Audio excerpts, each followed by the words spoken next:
வணக்கம். நான் தான் Soumya. Welcome to our channel of Soumya Vignesh lifestyle. இதுதான் இனிமே வந்து இந்த சேனலோட நேம். நேம் மாற்றி ரொம்ப நாள் ஆகுது. நேம் பற்றி உங்களோட சஜஷன் என்ன அப்படின்னு சொல்லுங்கள். ஏன்னா நேம் மாற்ற சொன்னதே நம்மளோட சப்ஸ்கிரைபர் ஒருத்தவங்க தான். சரி, ஓகேன்னு சொல்லிட்டு நானும் சேஞ்ச் பண்ணிட்டேன்.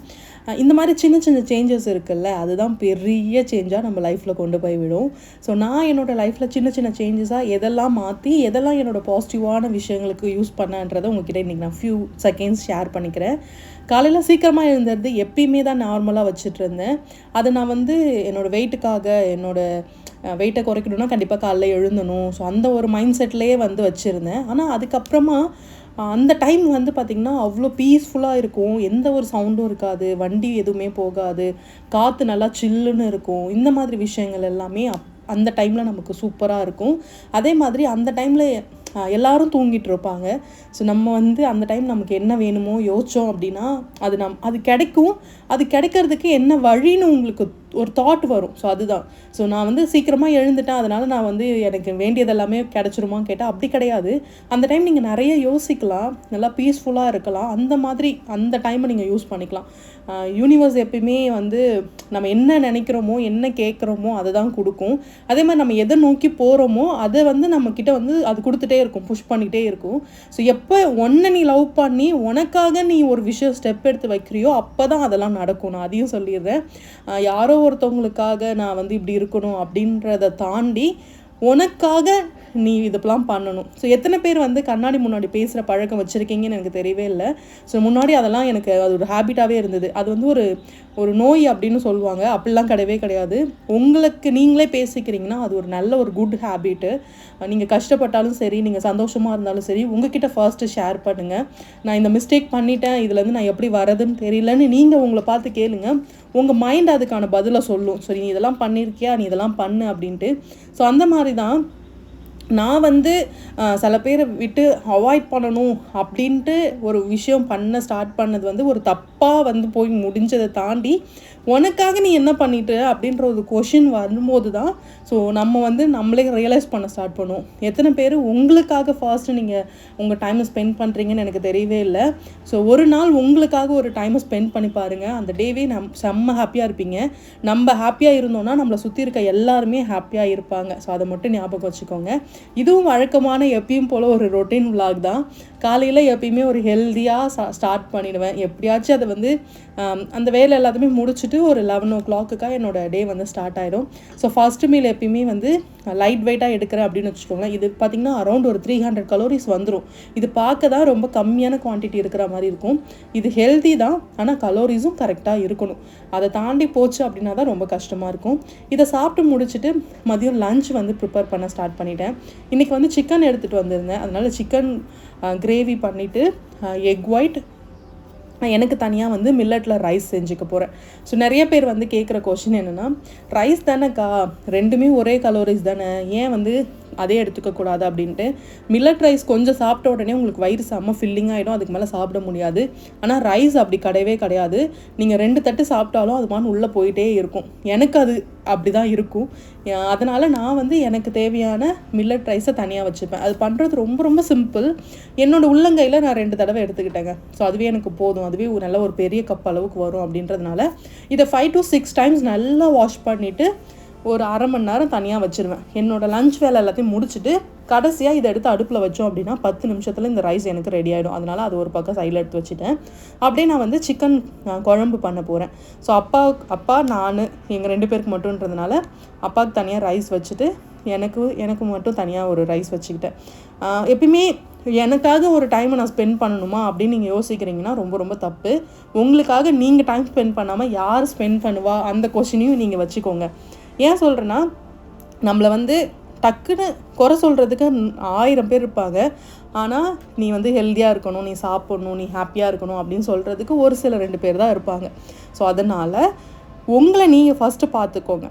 அதுக்கப்புறமா எல்லாரையும் பார்த்துக்கலாம். இது செல்ஃபிஷ் கிடையவே கிடையாது. சீரியஸாக சொல்லுவாங்க, கல்யாணம் ஆகி குழந்தெல்லாம் பிறந்துருச்சு, இதுக்கு மேலே நீ வாக்கிங் போகணுமா, இதுக்கு மேலே நீ ஃபேஷியல் பண்ணணுமா, இதுக்கு மேலே உன்னோட ஹேர் கேர் இருந்தால் என்ன இல்லைனா என்ன, அந்த மாதிரிலாம் கொஷின் கேட்குறாங்க அப்படின்னா அவங்கள வந்து உங்கள் லைஃப்லேயே வச்சுக்காதீங்க. பார்த்தா கூட நீங்கள் தள்ளி போயிடுங்க. அதுதான் ரொம்ப ரொம்ப நல்லது. அண்ட் நான் வந்து ரைஸ் ஒரு பக்கம் ரெடி பண்ணிக்கிட்டேன். அண்டு நைட்டுக்கு சிக்கனுக்கு கொஞ்சம் சிக்கன் பிரஸ்ட் வாங்கிட்டு வந்திருந்தேன். அதனால் வந்து கொஞ்சம் கரம் மசாலா, காரத்தூள், தந்தூரி மசாலா, உப்பு, மஞ்சள் தூள், அதுக்கப்புறம் பார்த்திங்கன்னா இஞ்சி பூண்டு பேஸ்ட், ஸோ எல்லாத்தையும் நல்லா போட்டு நல்லா மிக்ஸ் பண்ணிவிட்டு அண்ட் சிக்கனை போட்டு மேரினேட் பண்ணி ஃப்ரிட்ஜில் ஸ்டோர் பண்ணி வச்சுட்டோன்னா ஈவினிங் போல் எடுத்து ஃப்ரை பண்ணி சாப்பிட்லாம். ஸோ ஈவினிங்கில் நான்வெஜ் சாப்பிட்டா ரொம்ப ஹெவியாக இருக்குமே அப்படின்னு தோணுதுன்னா, ஈவினிங்கில் நான்வெஜ் எடுத்துக்கிறோம், ப்ரோட்டீனாக எடுத்துக்கிறோம் அப்படின்னா ரொம்ப நேரம் பசி அது கண்ட்ரோல் பண்ணும். நைட்டில் பசி எடுக்காமல் இருக்கிறதுக்கு அது ஹெல்ப் பண்ணும். ஸோ உண்மையாகவே எனக்கு அது ஹெல்ப் பண்ணும். சில பேருக்கு அது ஒத்துக்கலைன்னா நீங்கள் ஆஃப்டர்நூனே சிக்கன்லாம் நீங்கள் எடுத்துக்கோங்க, நைட்டில் லைட் வெயிட்டாக கூட எடுத்துக்கோங்க. ஸோ நம்ம சிக்கன் சாப்பிட்டு படுத்தோன்னா நல்லா ஃபில்லிங்காக இருக்கிற ஃபீல் இருக்கும். அதனால தான் நான் சிக்கன் எடுத்திருக்கேன்.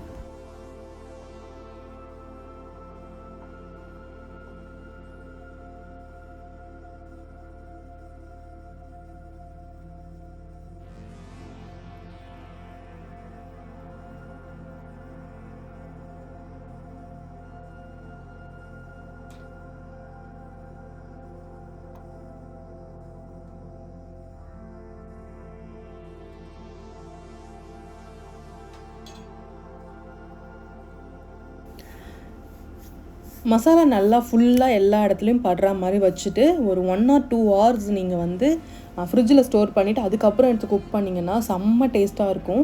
ஸோ இப்போ நானும் அதே தான் பண்ண போகிறேன். இதை அப்படியே மூடி வச்சு ஃப்ரிட்ஜில் நம்ம ஸ்டோர் பண்ணி வச்சுக்க வேண்டியதான்.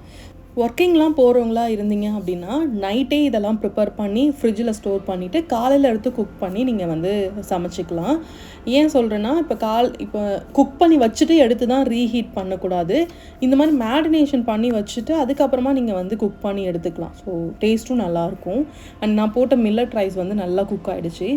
ஹையில் வச்சு நல்லா கொதிச்சதுக்கப்புறமா சிம்மில் வச்சு ஒரு 5 நிமிஷம் கொதிக்க விடணும். அவ்வளோதான், அந்த டைமே போதும் அது வேகிறதுக்கு. இந்த மாதிரி கையில் எடுத்து பார்த்தீங்க அப்படின்னா அது நல்லா வந்து மேஷ் ஆகிடும், சூடாக இருக்கும். ஸோ பார்த்து இது பண்ணுங்கள்.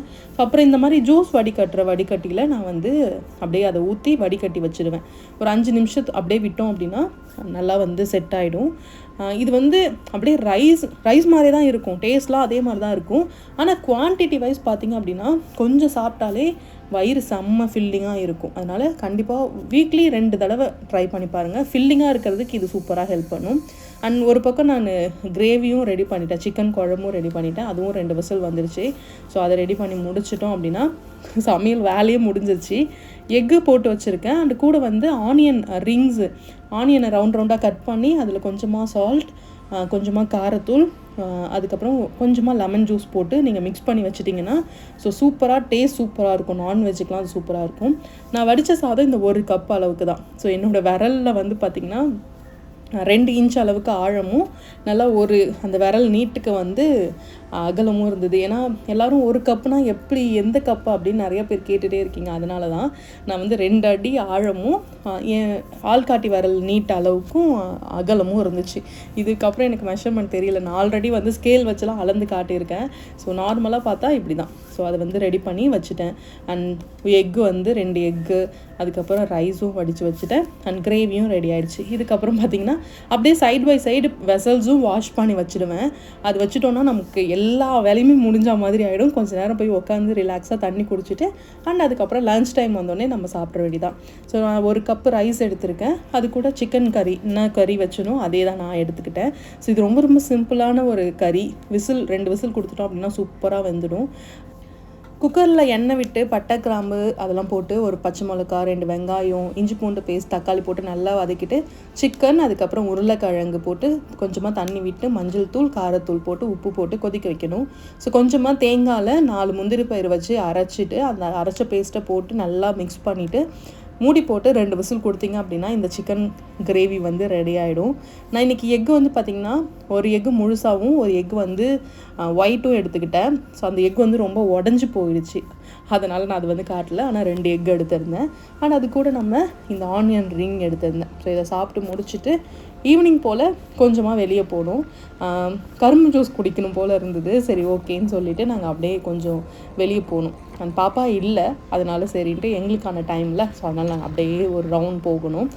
போயிட்டு கரும்பு ஜூஸ்லாம் குடிச்சிட்டு, ஆனால் இப்போலாம் செம்ம வெயிலுங்க. வெளியே வரணும்னு ஆசையாக இருக்குது. 1 கிலோமீட்டர் தாண்டினோடனே அவ்வளோ வெயிலாக இருக்குது, நம்மளால் தாங்கவே முடியல.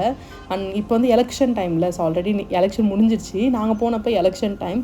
ஸோ ரோடு போடுறது, வாய்க்கால்லாம் க்ளீன் பண்ணுறது, ஒரே நைட்லேயே ரோடு எல்லாமே, இதெல்லாம் பார்க்கும்போது தான் சரி எலெக்ஷன் இருக்குது அப்படின்றதே நமக்கு தெரியும். ஆனால் அப்படியே நாங்கள் கொஞ்சம் அப்படி தான் இருந்தது. அண்ட் கரும்பு ஜூஸ் குடிச்சிட்டு போகிற வழியில் இந்த ஃப்ளாஸ் பார்த்தேன். இந்த கடையை நிறைய வாட்டி கிராஸ் பண்ணியிருக்கேன். பட் ஆனால் அன்றைக்கி என்னவோ அந்த ஃப்ளாஸ் எனக்கு ரொம்ப அழகாக தெரிஞ்சுது. எங்கள் வீட்டில் மிரர் இருக்குல்ல அந்த ரூமில், ஸோ அந்த மிரரை சுற்றி ஃப்ளாஸ் வைக்கணும்னு ரொம்ப நாளாக வந்து பிளான் பண்ணிகிட்டே இருந்தோம். சரி ஓகே, இங்கே பார்த்ததில் அழகழகாக இருந்துச்சு. அதில் வந்து நான் இந்த பிங்க் கலர் தான் சூஸ் பண்ணியிருந்தேன். அதுக்கப்புறம் அங்கே சின்ன சின்னதாக ஃப்ளாஸ்லாம் வச்சுருந்தாங்க, பார்க்குறதுக்கு அழகாக இருந்தது. ப்ரைஸும் கம்மியாக தான் இருந்துச்சு, 100, 150, 200 அப்படின்ட்டு. நான் கையில் வச்சுருந்தது பார்த்திங்க அப்படின்னா 250 ருபீஸ் அப்படின்னு நினைக்கிறேன். ஸோ நல்லா பெருசாக நீட்டாக இருந்தது. நாங்கள் வந்து இந்த கலர் சூஸ் பண்ணியிருந்தோம். இந்த மாதிரி ஃப்ளாஸ் கொத்து கொத்தாக பூ இருக்கிற மாதிரி, அதில் அது அழகாக கொடியில் வர மாதிரி சூப்பராக இருந்துச்சு அது. ஆனால் அதை நான் வந்து எங்கள் ஹாலில் போட்டிருக்கேன். ஹால் ரூம் எல்லாமே ஒன்று தானே, ஸோ அங்கே வச்சுருக்கேன். நான் அடுத்த வீடியோவில் உங்கள்கிட்ட காட்டுறேன். அப்படியே கொஞ்சம் நேரம் அங்கேயே டைம் ஸ்பெண்ட் பண்ணிவிட்டு அதுக்கப்புறம் ஒரு 6:30 இருக்கும்னு நினைக்கிறேன். ஸோ 6:30க்கு வீட்டுக்கு வந்தாச்சு. காலையில் மேரினேட் பண்ணி வச்ச சிக்கனை ஃப்ரை பண்ணி நான் சிக்கன் எடுத்துக்கிட்டேன். இந்த vlog உங்களுக்கு கண்டிப்பாக பிடிச்சிருக்குன்னு நினைக்கிறேன். ஸோ பிடிச்சிருந்தா சேனலை சப்ஸ்கிரைப் பண்ணி வச்சுக்கோங்க. அண்ட் தென் ஸோ நாளைக்கு வேறு ஒரு வீடியோவில் உங்கள் கூட நான் ஷேர் பண்ணிக்கிறேன். அப்டேட் பண்ணணும்னு நான் சொல்லிகிட்டே தான் இருக்கேன். கண்டிப்பாக நான் அப்டேட் பண்ணுறேன். May 1st weight loss journey start ஆகும். ஸோ தேங்க்யூ, பாய்.